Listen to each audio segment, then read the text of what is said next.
এই তিনটা না করলে পরে কেউ কৃষ্ণ ভজনের পথে আগাতে পারবে না। জানো, বলছে পরনিন্দা শ্রবণ। কোন নিন্দা?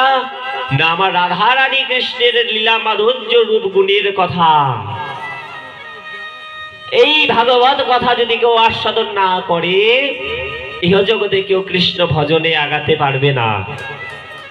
আর কি কথা? পর গৃহে গমন। নিজ নিজ গৃহে থাকলে কি আর ভজন হতো? আজকে যদি তোমরা নিজে নিজে যে এত সুন্দর বাড়ি থুয়ে, এত সুন্দর খাট পালঙ্গ থুয়ে, বিছানা থুয়ে আপনারা কি করছেন? দেখো এখানে তিরপালের উপরে বসে রয়েছে। আজকে যদি বাড়িতে বসে থাকতে ভজন হতো? ভজন হতো কি? কৃষ্ণ ভজন করতে পারতে? পারতে না। তো কৃষ্ণ ভজন কি নিজের গৃহে হয়? হয় কি? নিজের ঘরে খোল করতাল বাজিয়ে নিজের ঘরে একা একা করা যায়? যায় না। কোথায় যেতে হয়? ভক্তের গৃহে গৃহে দাঁড়িয়ে দাঁড়িয়ে। যে বাবারা কীর্তন করে, বাবারা জানে প্রতিদিন নিত্য ভক্ত গৃহে দাঁড়িয়ে দাঁড়িয়ে ঘুরিয়ে বেড়েছে। এটাই তো কৃষ্ণ ভজন। আর পরনিন্দা, আর বলছে পরশ্রী। পরশ্রী স্পর্শ না করলে কখনো কৃষ্ণ ভজন হবে না। সে কি হচ্ছে? সে আমাদের ভক্তি প্রদায়িনী বৃন্দা তুলসী মহারানী।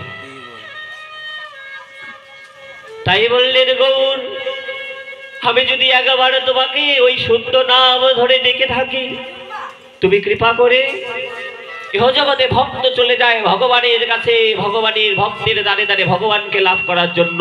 কিন্তু গৌর, আমি যাব না কোথাও। আমার মধ্যে যদি শুদ্ধ ভক্তি থাকে, আমার দৃঢ় বিশ্বাস থাকে তোমার প্রতি, দয়াময় একদিন তোমাকে ছুটে আসতে হবে আমার কাছে। দেখো, এমন অনুরাগ না হলে কি কৃষ্ণ মেলে? ভক্তের মনের এই বিশ্বাস। আমরা যাই কত মঠ মন্দিরে ছুটে যাই, কিন্তু ভক্তের বিশ্বাস যে আমি যদি বসে বসে প্রভুর নাম গুণগুণ কীর্তন করি, আমি ভগবানের কাছে যাব না, ভগবান আমার কাছে ছুটে আসবে একদিন।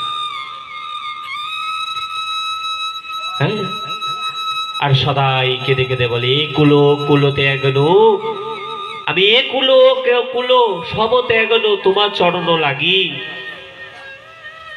সমস্ত কিছু আমি ত্যাগ করে দিয়েছি দয়া, কৃপা করে রাখো মোরে আপনার বলি। দয়াময়, তুমি কৃপা করে আমাকে আমার তোমার করে রাখো।